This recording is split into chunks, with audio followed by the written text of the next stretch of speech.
boost economic activities and create employment opportunities.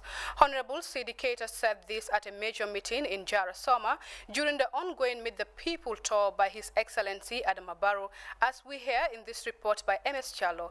President Barrow has assured the people of Jara that his government will address their development needs, as he reports. The president resumed his Meet the People tour after taking a day's break on Monday to address two meetings in Japine and Jara Soma as part of his ongoing nationwide engagement. The Gambian leader was met with a fitting reception at the entrance of the village and escorted to the meeting venue in a jubilant procession. The Japine meeting was addressed by several speakers selected from around the Jara Central District, who were tasked with bringing out their development needs to the attention of the government. Among the speakers was former National Assembly member for Jara Central, Fode Langsar, but it was the present National Assembly member, Honorable Keba Jallo, whose appearance at the meeting made headlines, as the lawmaker announced his defection from the Gambia Democratic Congress to the National People's Party. Jallo explained his reasons for doing so, whilst pledging his full allegiance to President Barrow's development agenda.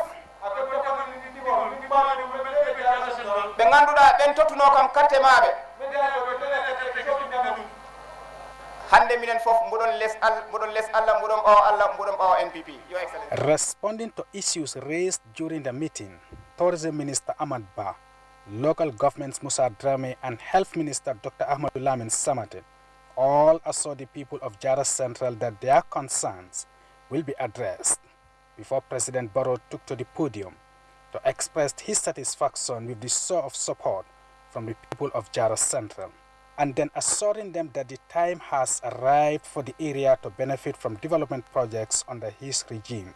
From Japine, the president drove to Jara Soma, where a large crowd had assembled to welcome the head of state and delegation, before presiding over a well-attended meeting at the Soma Lower Basic School grounds.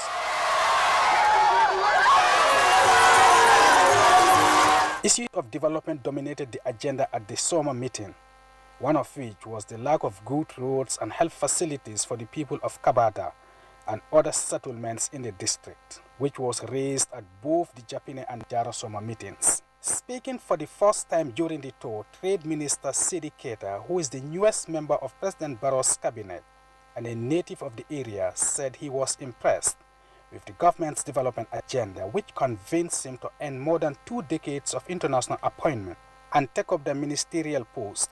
Mr. Keita cited the numerous self-funded development projects by the Barrow-led government as the best approach for sustainable development. Ñinem signa foloti infrastructure projects ya dapasi banko fola na fuloto ni aje ko wonana man soto jang gol men be ka kenun jang abeka ke julola wala grant. So way ñim masa kuna fango tardende le demanding katu keme o keme ni ñim masa kuna e o soto tanna be kara julu jol bar sain do ko silo men be kering julute tar gambian kan koteke ñim masa kunda inara do ko wal. The Trade Minister also revealed plans of creating special economic zones across the country, and preliminary works are underway to set up the first one in the Lower River region. This, he said, will boost economic activities and create job opportunities for Gambians. Addressing the gathering, President Barrow thanked the people of Jara for the welcome accorded to him, which he said manifested his popularity in the region. The Gambian leader pointed out that Jara remains a priority of his development agenda and that their concerns will be addressed along the line. President Barrow also reiterated his call for Gambians to support his government's development process. The tour continues with meetings in the Kiang area on Wednesday and Thursday. Omar Esjalo, GRS News. The Gambia Police Force decorated 16 officers from the anti-crime unit. The ceremony that took place at the anti-crime headquarters was graced by top officials from the Gambia Police Force and other personnel. Aminata Isanyang was at the event and she now reports.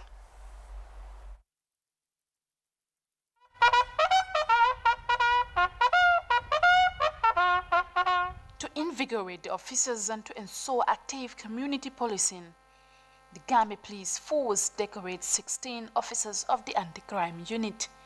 The ceremony was graced by officials of the Gambia Police Force and other personnel.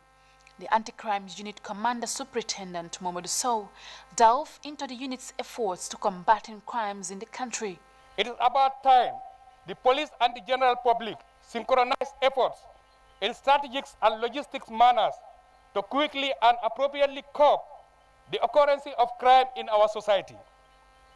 In this connection, the police anti-crime unit is always more than willing to partner with every good citizen who is willing to share any relevant information relating to crime within our vicinities. Representing the IGP, the Assistant IGP Ibrahim Abba highlighted what prompted the promotions of the officers. Today's declaration is an indication of the value placed on non-commissioned officers working in the Gambia Police Force. Usually, decoration ceremonies are held for only superior officers, or SPOs as they are called in the police. But today's decoration ceremony is unprecedented in the annals of the Gambia Police Force because we want to send a message of goodwill and encouragement to the non-commissioned officers. Deputy CEO of OIC Gambia Secretariat Esa Bokasi highlighted the importance of community policing in the country. We cannot achieve our goals as a community in the absence of human intelligence and in the absence of community policing. Where it is needed as far as there is life, and we want to remain in stability. The elite squad has played a significant role in reducing crime rates in the country since the establishment of the unit. The operations include night raids in suspected criminal hideouts. Therefore, the move, they say, will significantly encourage the officers to operate with excellence. Aminata Isanyang, Grts. Union began a two-day extraordinary meeting to review and adopt collective bargaining document, sexual harassment policy and Cheno Jallo Charter of Ethics for Journalists. The forum will also see the elections of vice president and an ordinary member in the executive following the resignation of Mustafa K. Dabo and Fatou Sow, who is now not in the country. Usman Mane reports. The conditions of work and remuneration of journalists and workers in the media is the least favorable in the Gambia.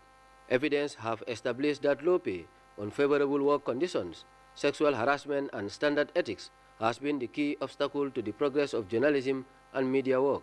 Findings from a research conducted by GPU, supported by International Journalists Federation, raised these concerns. Speaking at the extraordinary meeting of the Union, Secretary General Sekou Jammeh explained what the collective bargaining seeks to achieve. He said the document was prepared in consultation with media owners. What it does essentially is that it establishes minimum standards for the industry in terms of pay, in terms of recruitment, in terms of qualification, and a lot of other issues that we needed to address as an industry.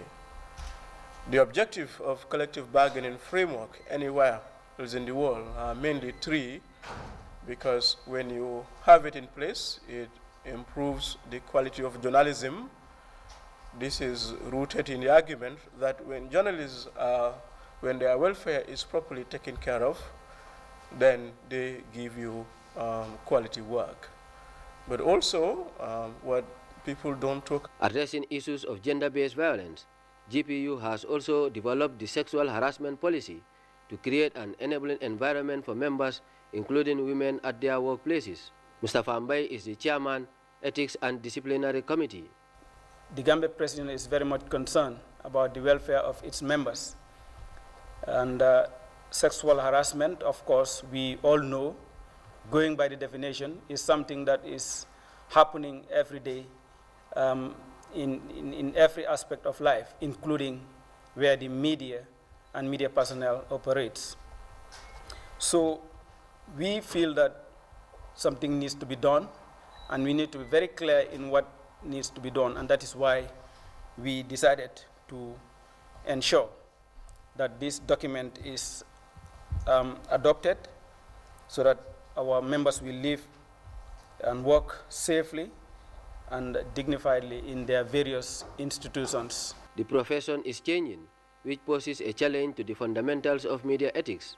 The union revised the Code of Conduct, now renamed after a veteran media professional, Cherno Jallow Charter of Ethics for Journalists. I devoted a lot of time and energy on just ethical issues so that we can have a press that is really, at least the public can respect, that can earn the respect of the public. If we really fail in our ethical values and we lose the respect of the public, then we are discredited forever. Then we are a trust, we are nothing. That's why, so much emphasis is placed on ethics. Junkun Jobate is the Executive Secretary, National Media Council. In a few days, we will officially launch our website, which is ready. And the website would also contain a handle for complaint resolution and the form, the process of resolving complaints and the form in which you can fill to make a complaint against any media report or broadcast that one feels aggrieved about. In fulfilling democratic principles, the Gambia Press Union will on Thursday fill the vacant positions of Vice President and an ordinary member in the executive in an election following the resignation of Mustafa K. Dabo and Fatou Sow respectively. Usman Mane, GRTS. The University of the Gambia has validated its new draft strategic development plan for 2021 to 2025. The document, as we hear in this report by Janke Toure, will serve as a roadmap for the development of the school. With the vision to promote equitable and sustainable socio-economic development of communities through relevant outreach programs, the University of the Gambia has validated its strategic plan document 2021 to 2025. The objective of the document, according to officials, is to help guide the development of the University of the Gambia. The acting Vice-Chancellor, University of the Gambia, Professor Per Gomez, harped on the significance of the draft document, stating that it is a milestone towards the transformation and repositioning of the school, while highlighting the giant strides undertaken by the UTG.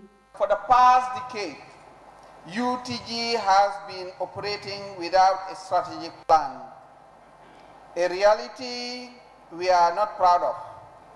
The consequence is a total disarray in worst-case scenarios or hiccups in operationalization. Hence the need for honest reflection to realize the need we want. According to the chairman of the UTG Governing Council, Professor Mamadou Mustafa Fane, the school is formulating its strategic document for the first time in over 2 decades, which will be put to consideration. The strategic plan document is built on 8 thematic pillars. Each of the pillars, including governance, has a goal, objectives, and strategies with key performance indicators.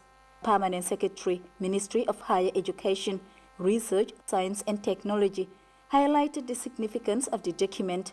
For PS Seka, UTG operating without a strategic plan is beyond imagination. At least 2 decades old and has produced thousands of graduates, we cannot, with much honesty, claim that the university is still at its infancy. Gambians are serving humanity in every part of the world, in high positions for that matter.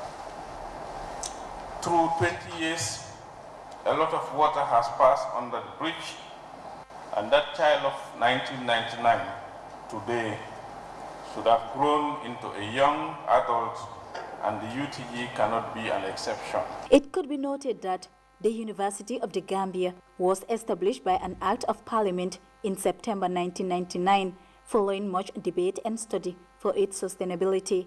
And for 2 decades, the UTG has come up with its first ever strategic plan document for the school. It is hoped that the new document will serve as a roadmap for the university and shape the development agenda of the country. For the news, I am Janke Toure.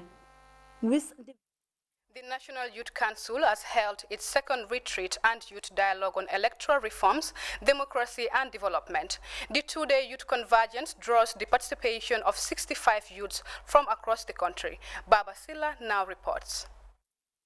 The crucial roundtable preceded by the National Youth Dialogue on electoral reform is themed on promoting meaningful engagement and inclusion of young people in electoral processes as leaders of the present and future, while the retreat is centered on promoting youth participation in decision-making processes. The two-day dialogue will create a peer-review platform for youth leaders and their respective organizations to evaluate progress registered during 2020 and discuss challenges and recommendations for the year ahead. The Executive Director of the National Youth Council, Alaji Jaju, called for strong communication and interface among youths, without which he said it will be difficult to hold each other accountable. This initiative is aimed at providing a peer review platform for youth leaders and their respective organizations to review progress registered during the year under review, discuss challenges, suggest recommendations for improvement, and collectively plan for the year ahead to better serve the young people of this country. In the absence of systemic communication and interface between youth and their structures, it will be difficult to hold each other mutually accountable. This platform is created to bridge that gap and to ensure effective coordination, build synergy, and encourage cross-sectoral collaboration amongst ourselves, especially as young people. The platform, according to the NYC boss, is meant to bridge the communication gap and ensure effective coordination, strong synergy, and cross-sectoral collaboration among young people. Deputizing for the Minister of Youth and Sport, the chairman of National Youth Council, Usman Fati, commended the government for placing young people at the center of the national development, citing the impact of ongoing reforms. Youth concerns and needs evolve rapidly over time, and therefore, after 20 years of current act, the time is ripe to have an act that will address the needs of the young people of the Gambia in the 21st century and beyond. Indeed, youth's engagement in the peace, pre, during, and post-elections, participation in politics are key factors not only for democratic consolidation processes, but also for everlasting peace and stability of the country. The National Youth Council was established by an Act of Parliament in 2000. The agency is actively operating in all 7 administrative regions and districts with over 125 registered national and community-based youth civil society organizations under its fold. The agency is mandated to mobilize, coordinate, and supervise youth groups, implement national youth programs, and advise the government on youth matters. For GRTS News, I am Baba Silla. Now to this press release from the Gambian Immigration Department, and it reads: following the alleged abuse of Australian and a Guinean national by officers of the Gambia Immigration Department that has been making rounds on the social media, the Office of the Director General of Gambia Immigration Department informed the public that it has received the said allegations with a great deal of dismay. Consequently, the Office of the Director General sanctioned an urgent and comprehensive investigation into the matter to ensure that facts surrounding the allegations are established and possible perpetrators of the alleged physical abuse are brought to the book. However, the GID wants to make it absolutely clear that no such abuses have been officially reported to any of their stations, and all efforts to hear from the alleged victims have so far proved unsuccessful. Gambia Immigration Department, the release adds, acknowledges the existing cordial relationship with the non-Gambian non-Gambian community in the country and would continue to cherish that relationship for our common good. In view of the above, Gambian Immigration Department wish to assure the public of its unwavering commitment in respecting the rights of the citizenry and residents of the Gambia at all times. Thus, any immigration officer found wanting will face strict disciplinary actions accordingly. While the institution strives to serve Gambians and non-Gambians alike in the most professional manner, the GID encourages the public to report all forms of misconduct to the public-related officers at GID headquarters in person or contact telephone numbers on 99-66189 or 422-8717. The Gambia Immigration Department assured everyone a safe and tolerant Gambian society. The release ends. UK-based Gambian Nollywood African movie star Chokli Shingul returns to the Gambia after months of movie projects and philanthropic.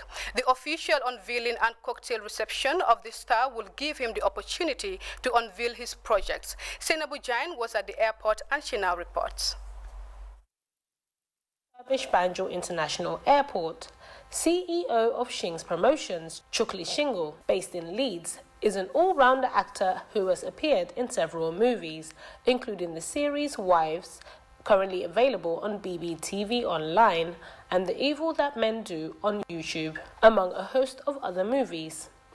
Chokli Shingul's ability to show a vulnerable side to his role, in spite of his physical almost 7-foot stature, has endeared him to audiences around the world and made him a favourite in the African film industry in the United Kingdom.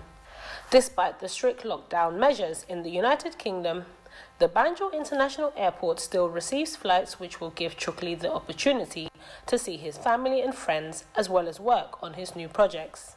Speaking to GRTS, the movie actor and philanthropist explains his mission to the Gambia.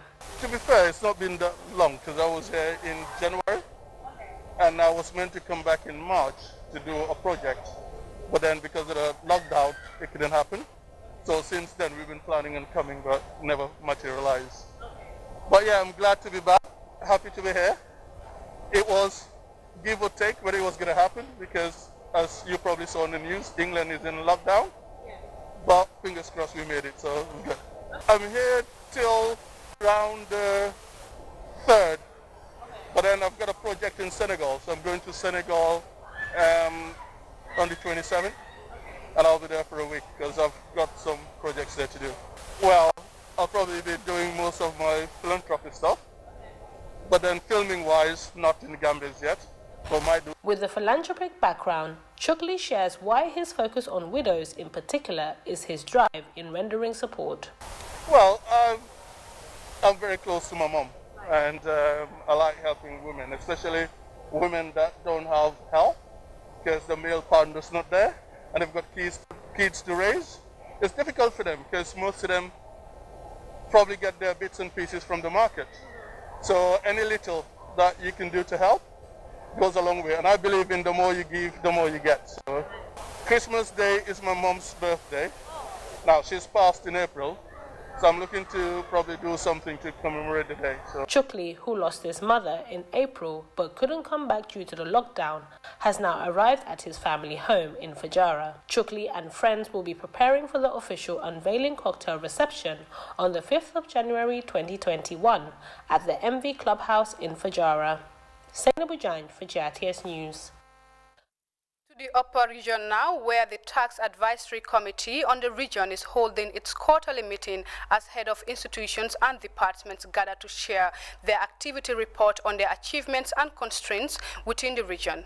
The governor of the region, Samba Ba, presided over the meeting. Seydou Kamara covered the event and he now files in this report. The meeting came barely a year after the last Tax Force Advisory Committee program. This quarterly forum availed the various heads of institutions and departments the opportunity to share their activities reports, achievements registered, and find means of solving their constraints. The two-day TAC engagement meeting also highlighted some of the objectives of the program and expectations. This report will collate to have our quarterly report for onward delivery to the national level. So the meeting is very, very important. I urge everyone in this hall here to make this meeting more participatory. This is a forum where actually we will share our knowledge, experience in terms of our activity, implementation. We know the sizes of institutions that differ, so also would also be the volume of presentations that would actually be shown here. But I would seek your indulgence. This is like any other activity. We need to have ground rules so that it is participatory and everybody is able to have at least a gist of whatever is going to be presented here per institution. The governor of the region, Samaba, expressed delight on the turnout of the TAC members, adding that the meeting will help them to prepare an institutional report which will be used as a guide in the implementation of projects to improve lives and livelihoods of people in URR. We are here gathered as heads of institutions and departments to make sure that we now cross-check each other's department's work. We try to polish it in order for us to have a better development for this region.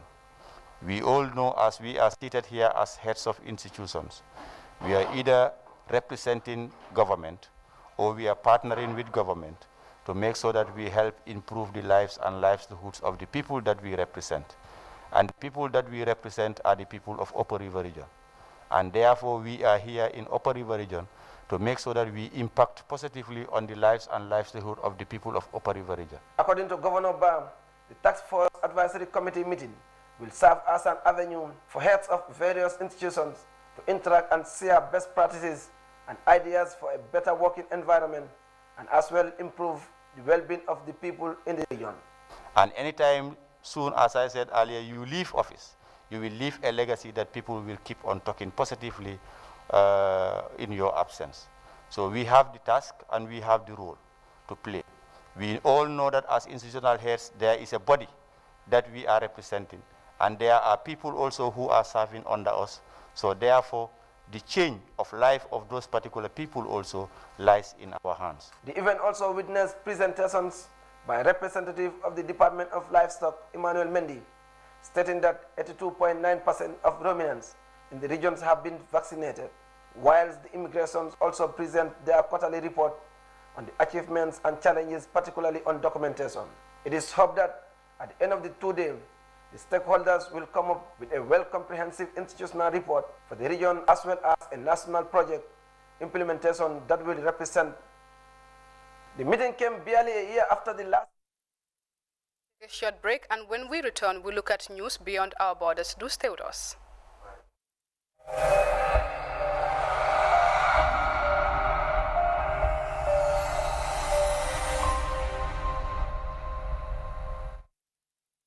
Welcome back. The festive season is here with us again. However, due to COVID-19 related restrictions, this time it wouldn't be business as usual for many hospitality sectors players. But some hotels in Kenya are recording increased business, giving them renewed hope ahead of the new year.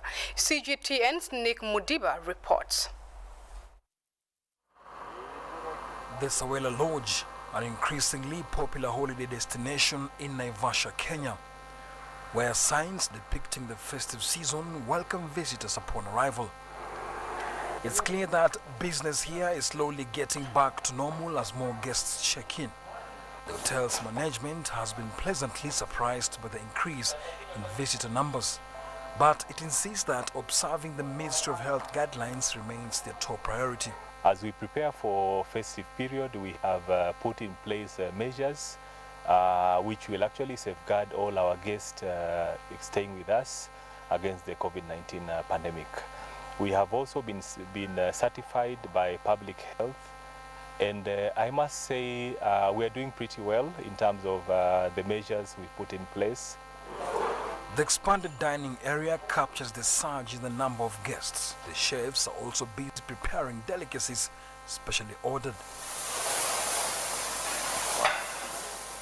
Compared to other years, this year, from the time we reopened from the COVID-19, business has been booming for some time, and we've actually been operating at occupancy levels of more than 65%.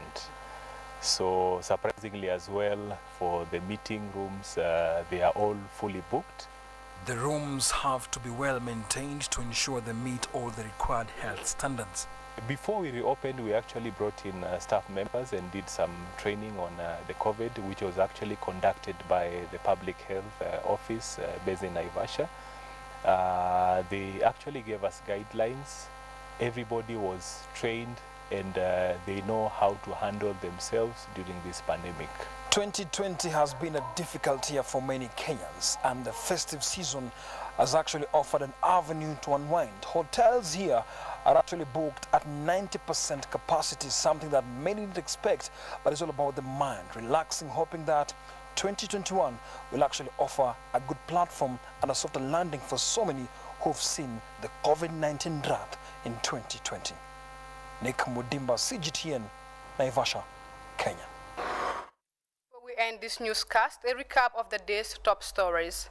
Government has unveiled plans to create special economic zones across the country, which will boost economic activities and create employment opportunities. The Gambia Police Force has decorated over a dozen officers under the anti-crime unit.